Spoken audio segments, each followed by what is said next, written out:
Pinto ko. Yan, pinto ko. Dice, pinto ko. Pinto ng kapitbahay. Huwag niyo bubuksan yung pinto. Tutuloy niyo na. Okay na?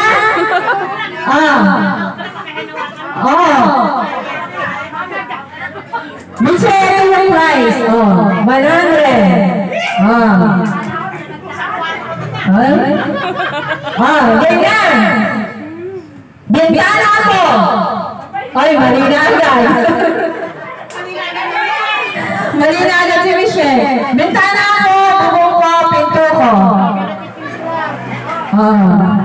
Basta itutuloy nyo lang, huwag yung bubuksan. Mamayang gabi na lang ang bukas. Okay. Pinto ko. Ay, asan yung pinto? Yes, sige, practice ka lang naman.